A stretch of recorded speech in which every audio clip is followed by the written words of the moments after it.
In November 2023, a young Mexican woman disappeared after a family gathering. She was last seen with her boyfriend, a 46-year-old man she met online who was living a double life. After that, her family never heard from her again, starting one of the most shocking cases in Mexico. If you want to know everything that happened, stay with me until the end of the video. Hello everyone, how are you? My name is Lesma, I hope you're doing great.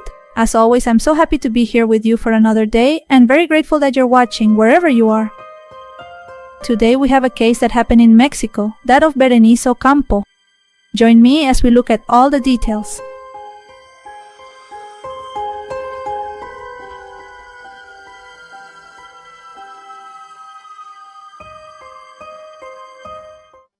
Berenice Ocampo Ramirez was born on December 15, 2006 in Jiutepec, a city in the state of Morelos, Mexico.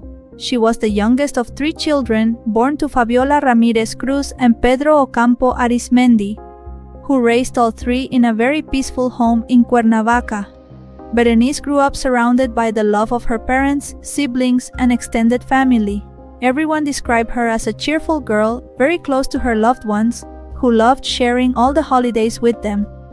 They also said she was a good student, a loyal friend, and a girl who loved to travel and see new places. On top of that, she took great care of her personal appearance. In short, she was a girl just like any other. And in 2023, at 17, she began exploring the world, specifically the online world. And it was through social media that she met a man with whom she quickly started a romantic relationship. This man was Miguel Salcedo Villanueva. And although at that exact moment they didn't know how many years older he was than Berenice, they did know he was older. She was only 17, and he already looked like a more experienced person. As the days went by, the relationship that had started behind a screen became a formal one, and they met in person. Berenice quickly told her family about this relationship, and they were a bit hesitant at first, primarily because of the age difference. They felt Berenice was just a child who was starting to learn about the world, have experiences, and build her character, while Miguel seemed much more experienced. On top of that, his personality was very different from hers. While Berenice was more outgoing, friendly, and would talk to anyone, Miguel was quieter and more reserved. Still, they decided to give him a chance and started inviting him to all the family gatherings, parties, and birthdays, so he would slowly feel welcome in the family. And things didn't go as everyone expected. Honestly, Miguel really did have a very different personality from them, and at first he didn't like talking to anyone. But the more he got to know Berenice's family, the more he won them over, and even though he remained very quiet and reserved, they gradually accepted him. After all, he was part of the life of someone important to them, and they had to accept that Berenice was starting to have her own experiences. One person who never accepted Miguel, though, was Pedro, the girl's father. To him, the age difference was a huge deal. Like I said, at that point they didn't know exactly how old the man was, but Berenice's dad thought he was over 50, and that he dressed a certain way to look a few years younger. But in the end, no matter how old he was, he didn't like this man for his daughter at all and let her know on several occasions. But Berenice always said she felt comfortable with Miguel and loved him. So as the months went by, the couple decided to move in together. For Berenice's family, this was a huge blow since she was barely a teenager, but she said it was her decision, that she loved Miguel, and they had to respect it. In the end, everyone decided to support her so they wouldn't lose her. They didn't want Berenice to stop communicating with them at some point, and so the two of them started living together.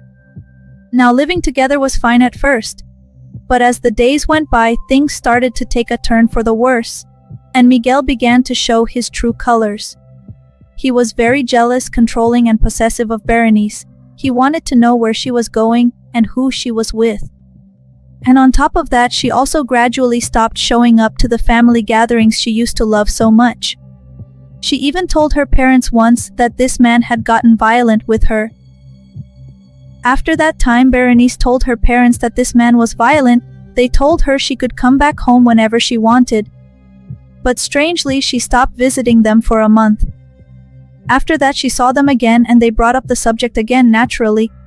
But on that occasion she told them to please stop talking about it, that she wasn't going to leave Miguel because she was happy, and that if they kept pushing it, she would stop visiting them.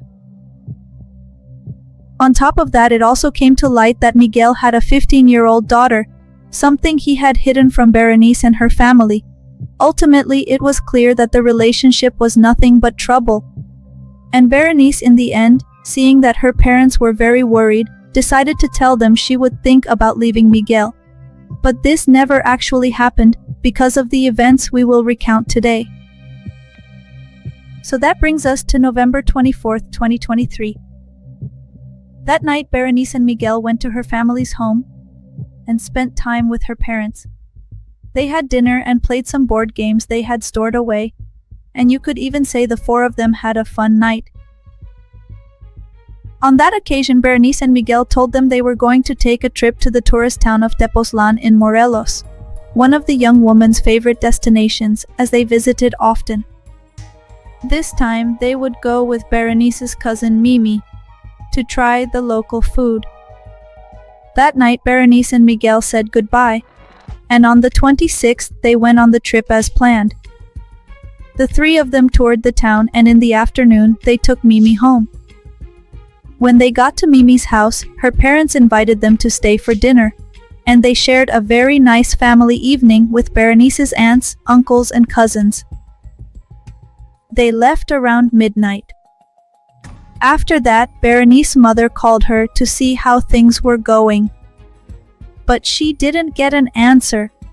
Since Berenice wasn't answering her phone, her mother decided to call Miguel. Miguel did answer, and Fabiola asked him to please put Berenice on, but he refused.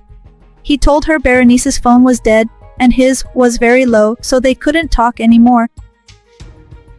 And that once they got home, they would call and let them know how the trip went.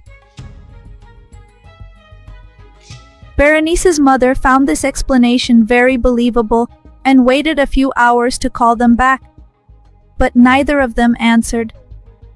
The next day she tried to call again and got no response from either of them. But this was somewhat common back then. Berenice and Miguel didn't talk to her parents every day, and sometimes they would go more than 2 weeks without calling, or would go on trips without telling anyone, so they thought this was perfectly normal.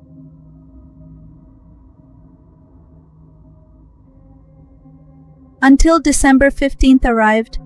Fabiola thought Berenice would join them to celebrate her birthday. But she didn't. She didn't call either, and she didn't reply to the birthday wishes. After that, on the 17th, which was Fabiola's birthday, 2 days later, she thought her daughter would surely show up at her house with a gift to wish her a happy birthday to celebrate. But that day came, and that didn't happen either. So the family's hopes of seeing Berenice turned to Christmas and New Year's, 2 holidays she never missed. According to the young woman's father, everything had been set up for them to spend those days together, like the decorations and the food. But Berenice didn't show up, didn't call, and couldn't be reached by any family member. By then, they knew something bad had happened to her.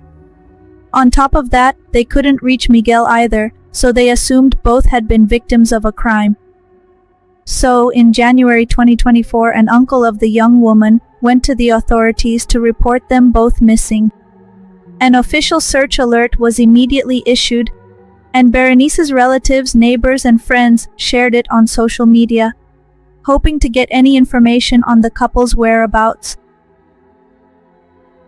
And while the report was taken quickly at first, Berenice's family complained about the slow pace of the investigation and a lot of bureaucratic red tape. Specifically, to get access to the security camera footage of the routes Berenice and Miguel should have taken the day they left her aunt and uncle's house. During the investigation, they also found out something shocking: Miguel's age. Like I said, at one point he hadn't wanted to reveal his exact age, but the family thought he was between 35 and 37. But that wasn't true either. The man was 46. And he was also married. Not only did he have the teenage daughter they had already heard about, but he also had an 8-year-old son. In the end, he had never separated from his wife and was still living a life with this family. And just like that, the facade Miguel had built for Berenice and her family crumbled. And while at first, everyone thought they had both been victims of a crime, by then they were starting to think that Berenice was actually the victim, and that Miguel had done something to her. The next step in the investigation was to find Miguel's wife. They found her. She said Miguel was a violent, possessive, and controlling man. She didn't get along with him at all, and there had always been violence in their home.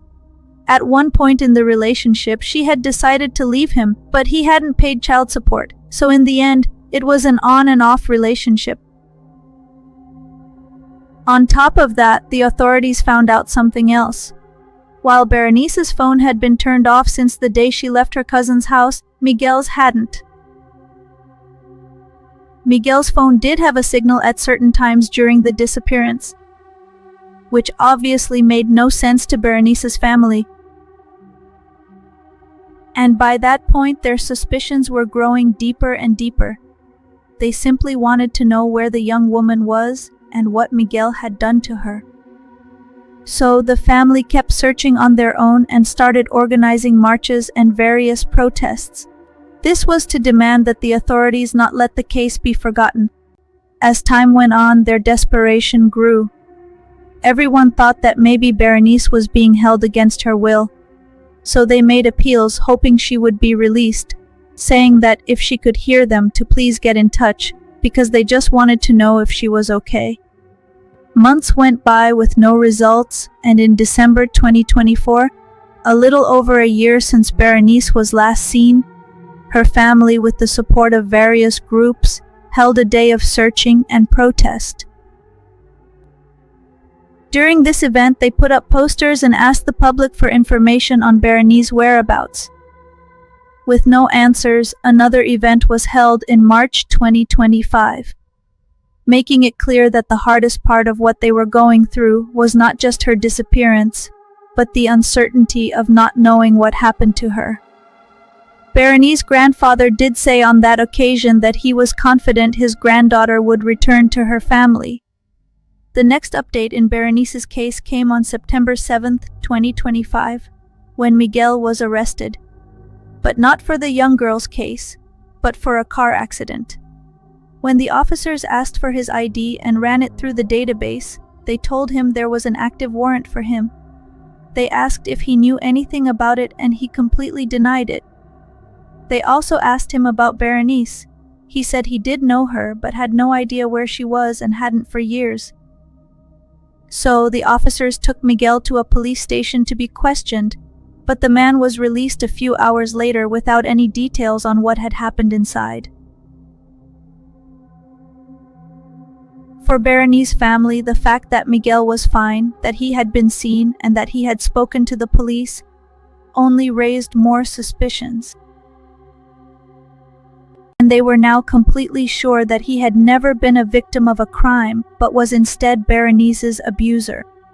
But at that point, they had no proof, the police had no theories, and it seemed like this man was simply going to get away with it. On November 7, 2025, 2 months later, an arrest warrant was executed against Miguel for his alleged involvement in the disappearance of 17-year-old Berenice. That same day, he was arrested and taken to be presented and charged.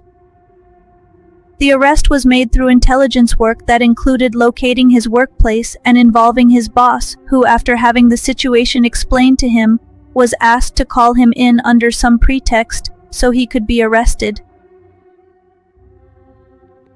In a statement, the prosecutor's office announced that the man had been charged in connection with Berenice's disappearance. Ultimately, he was the last person to have seen or had contact with her, and he refused to testify, keeping silent about the young woman's whereabouts. During this arraignment hearing, he was placed in pre-trial detention, and the judge set a 3-month deadline to close the investigation. And although Miguel's arrest was a relief for Berenice's family, the anguish hadn't gone away. Since it had been 2 years without knowing anything about her, they didn't know what had happened to her and they just wanted to move forward. But in the end, the fact that the man was arrested gave them hope that they would get justice. After Miguel's arrest, at the start of the investigation, the prosecutor's office kept everything very quiet and confidential, not giving much information to the media or the public. But in the end, the fact that the man was arrested gave them hope that they would get justice. After Miguel's arrest, at the start of the investigation, the prosecutor's office kept everything very quiet and confidential, not giving much information to the media or the public. This led many people on social media to start talking about allegedly leaked information, such as that the authorities had taken this man's phone and a portable device, but instead of analyzing them and keeping them as evidence, they had returned them to some of his relatives. There was also talk that searches had been conducted at some of Miguel's and his family's properties, and that electronic devices belonging to Berenice had been found, and obviously the authorities had to start looking at what was on them. Things didn't look good for the family because at the second hearing this man again chose to remain silent, which was very hard for them, since by that point, they simply wanted to know where Berenice was, they wanted to know what had happened, and it seemed like Miguel refused to budge and give the official story to either the authorities or the young woman's family. In March 2026, activists protested outside the offices of the Morelos State Search Commission, demanding that field searches for Berenice be resumed. A month later, in April, the case was back in the headlines when the family asked to meet with the head of the Morelos State Attorney General's office to get updates on the case. They pointed out that it had been 6 months since Miguel's arrest and that the young woman's whereabouts were still unknown and the investigation hadn't progressed. They also said they had been confirmed that Berenice's cell phone and computer had been found at Miguel's house, and to them this evidence was obviously enough to know that this man had done something bad to the young girl. As a way to apply pressure, the young woman's family partially blocked traffic on one of the main roads in the area. They said they had received messages from unknown numbers saying Berenice was outside Morelos, but alive, that she had left on that she had met someone else, and many other versions that they rejected but did say were incredibly painful. They simply wanted Miguel to say what had happened so all this speculation would stop. They also reported that during the arraignment hearing, Miguel's father approached them to say that Berenice was dead because she had used illegal substances, which they also completely denied, saying the young woman had never used drugs. During this protest, agents from the Attorney General's office also arrived and began talking with Berenice's family, saying they were trying to speed up all the proceedings as much as possible. Ultimately, as of the recording of this video in May 2026, there is still no news on the young woman's whereabouts. Miguel still hasn't spoken, and it's still unknown what happened that night when Berenice and Miguel left her cousin's house. It's not really known what happened in that vehicle or if something happened at the house. There are many unanswered questions that the girl's family may never get answers to. And well guys, that's it for today's video. As we always say, a very sad case, a very shocking and painful case because it's still not closed. And because, as usually happens in these cases, there are too many theories and all this back and forth on social media, people saying they were told, they heard, they saw. It only hurts the families more. I really think that we, as consumers of this, right, we have to have some responsibility. And this happens in many cases, and you see it a lot in the video comments. Oh, I heard, someone told me, I know the cousin of so-and-so, I know the sister of so-and-so, they saw her, she left with someone, she was like this, she was like that. All of that just keeps re-victimizing the person and keeps causing the family so much more pain because nobody knows where Berenice is. That's all they want to know. What happened to her, what happened to this girl who was just starting her life and learning about the world. We hope they find out soon and that Miguel spends the rest of his days in prison because he doesn't deserve anything else. If you found this video informative, remember to leave a like and remember to subscribe if you haven't already. I upload 3 or 4 times a week, and if you're subscribed, you'll get a notification every time I upload a video. Now, I'll see you in the next case. Bye.